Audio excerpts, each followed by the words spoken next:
BSTC 2024 का result आ गया है। सभी स्टूडेंटों को ये इंतज़ार है कि काउंसलिंग कब स्टार्ट होगी। तो काउंसलिंग की डेट आ चुकी है और काउंसलिंग स्टार्ट हो भी चुकी है। तो अब सारे विद्यार्थियों को काउंसलिंग फीस कितनी लगेगी, कितना क्या करना पड़ेगा, उसके लिए क्या प्रोसेस होगी, इसकी जानकारी के लिए ये आधिकारिक वेबसाइट पर जो डॉक्यूमेंट्स होता है वो लेकर मैं आपके पास आया हूँ। अगर वीडियो अच्छी लगे और कोई वॉइस प्रॉब्लम्स हो तो एयरफोन लगा के वीडियो को सुन लिया जाए, और अच्छी लगे तो सब्सक्राइब करें।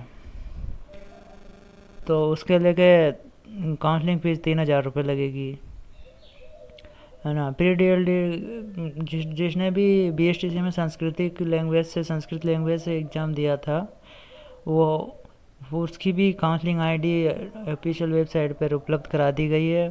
तो वहाँ से उस काउंसलिंग आईडी को लेकर और ना वहाँ पर काउंसलिंग कराने के लेकर वो आईडी चाहिए, क्योंकि संस्कृत लैंग्वेज के अलग ही कॉलेज होते हैं और उनको अलग ही काउंसलिंग आईडी दी जाती है। तो उनको वो काउंसलिंग आईडी ऑफिशियल वेबसाइट से लेकर और जाना है। जैसे कि कोई विद्यार्थियों ने दो में डाला है ना, जैसे सामान्य हिंदी से डाला है और संस्कृत से डाला है, दोनों में डाला है ना, तो उस हिसाब से आप दोनों की आईडी लेकर चले जाएं। एक तो सामान्य आईडी जो पहले ऑफिशियल मतलब शुरू में रिजल्ट आया था ना उस समय आई थी, वो आईडी के लेके चले जाना है। और दूसरी वो जो अभी सांस्कृतिक विभाग से आई थी वो। तो अभ्यर्थी को कॉलेज चूज़ करने के लेके, शिक्षण संस्थानों को चूज़ करने के लेके केवल पहले से पता कर लें और उसके बाद ही कॉलेज को भरें। और ज़्यादा से ज़्यादा कॉलेज भरें जिससे आपको कॉलेज मिलने की संभावना रहेगी।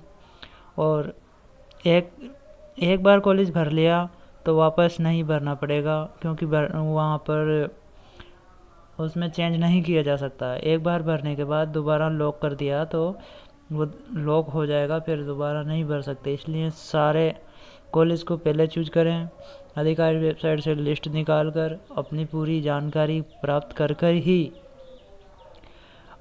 उसको कॉलेजों को लॉक करें। और काउंसलिंग के लेके पूर्ण होने पर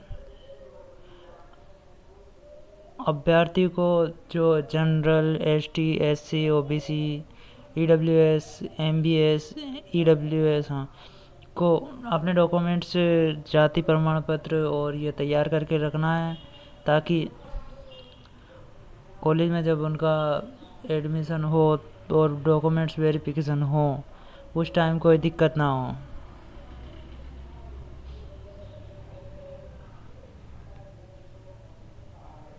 लोगों के लिए जो 12वीं अभी पास की है, किसी ने BA MBA, मतलब किसी ने BA पास किए, उसमें ST, SC, OBC, SBC, MBC, PW या कुछ भी हो उनके लेके 45 और जनरल और EWS के लेके 50% अंक निर्धारित किए हैं। जो भी लास्ट क्लास पास किए हैं ना उसमें 45 अंक। तो ST, SC, OBC, SBC, MBC और PH उनको 45 अंक चाहिए, 45% अंक चाहिए। और जिन्होंने जो जनरल और EWS है ना उनको 50% चाहिए। संपूर्ण दस्तावेज पूर्ण सही एवं इसमें किसी भी प्रकार के भिन्नता होने पर प्रवेश निरस्त किया जाएगा और इसकी जिम्मेदारी अभ्यर्थी की होगी। कॉलेज में जाने पर 2024 की आधिकारिक वेबसाइट पर सूची का नाम उसमें सूची दे रखी है। ये तो हो गया, ऑल राजस्थान का भी हो गया। प्रवेश की संपूर्ण प्रक्रिया, काउंसलिंग की संपूर्ण प्रक्रिया संपन्न होने के पश्चात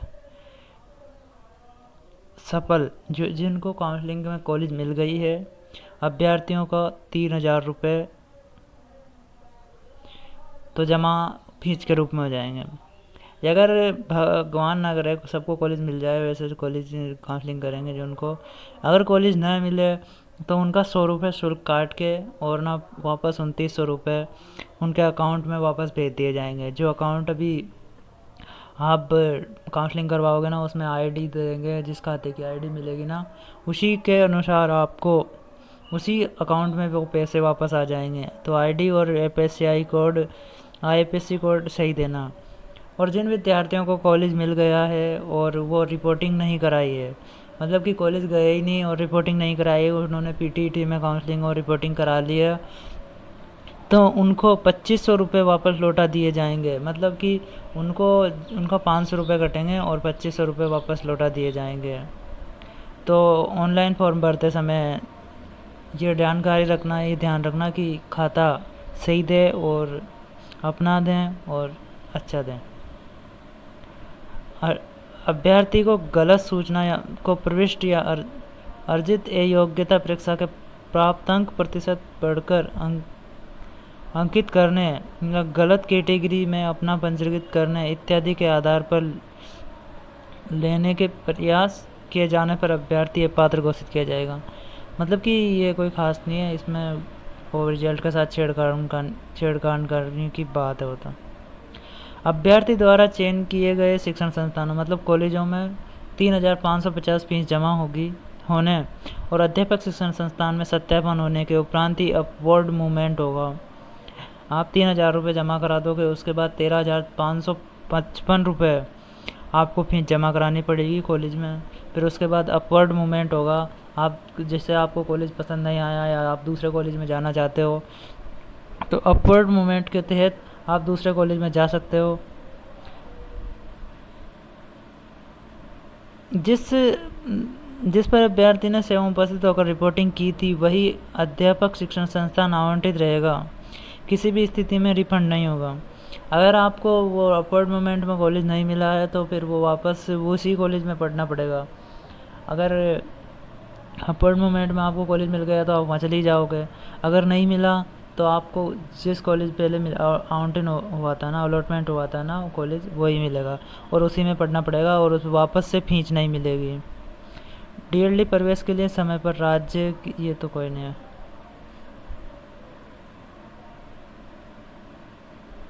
अभ्यर्थी के दस्तावेज की सत्यापन की वो जिम्मेदारी होगी ना,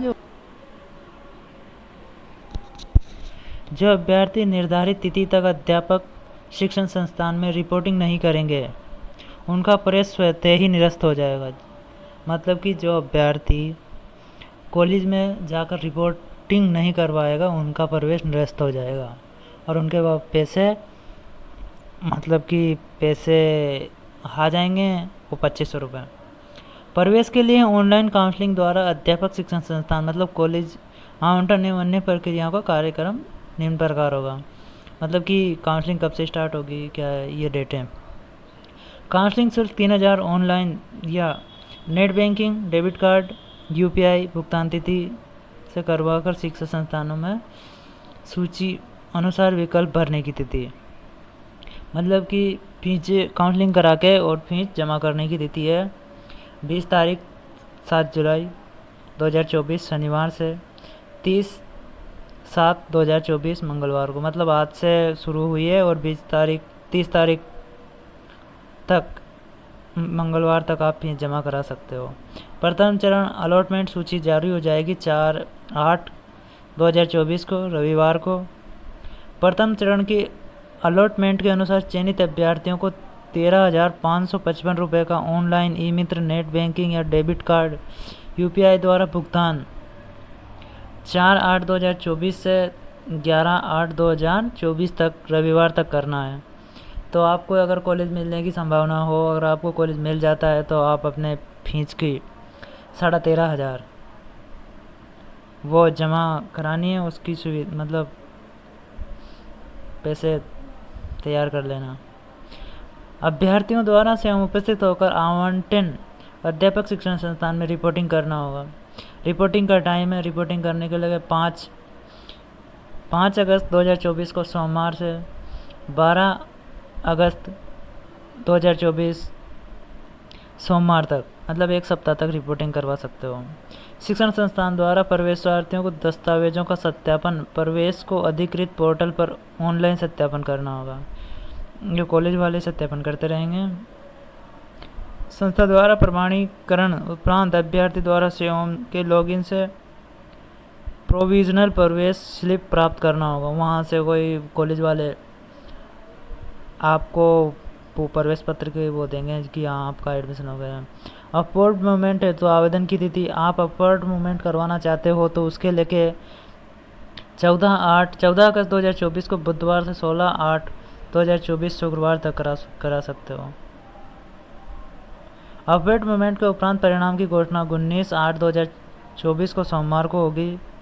अपवर्ड मूवमेंट के पश्चात आवंटन संस्थान में रिपोर्टिंग की तिथि, अगर आपने अपवर्ड मूवमेंट करवाया है तो उसके बाद में जो कॉलेज मिलेगा आपको नया, उसमें 20/8/2024 को मंगलवार को से 22/8/2024 गुरुवार तक उसमें रिपोर्टिंग करना होगा। संस्था द्वारा ऑनलाइन पोर्टल पर छात्र अध्यापक के प्रवेश को अधिकृत पोर्टल पर ऑनलाइन सत्यापन करने की थी। आपको अपवर्ड मूवमेंट के बाद में वहाँ पर डॉक्यूमेंट सत्यापन करवाने होंगे। संस्था द्वारा प्रवेशित छात्र अध्यापक को आमुखीकरण की तिथि, कॉलेज में बुलाया जाएगा 21 अगस्त बुधवार को 2024 को, और संस्थान द्वारा कक्षा का आरंभ 22/8/2024 को हो जाएगा। जिनको फर्स्ट लिस्ट में एडमिशन मिल गया है, कॉलेज मिल गई है, उनकी क्लासें गुरुवार से 22 अगस्त 2024 को क्लास स्टार्ट हो जाएगी। थैंक यू दोस्तों, अगर आपको ये वीडियो अच्छी लगी है तो लाइक, कमेंट और शेयर करना। मैंने जो अगली वीडियो बनाई थी उस पर जो आपका प्यार मिला है, बीएसटी से रिगार्डिंग ही थी, वो कट ऑफ की थी, उस पर आपका प्यार, आपके कमेंट मैंने रिप्लाई भी किए और आपने भी अच्छा प्यार दिया मुझे, इसके लेके धन्यवाद। और अच्छा लगे तो चैनल को सब्सक्राइब करना। मिलते हैं और किसी नई वीडियो में। Thank you, bye.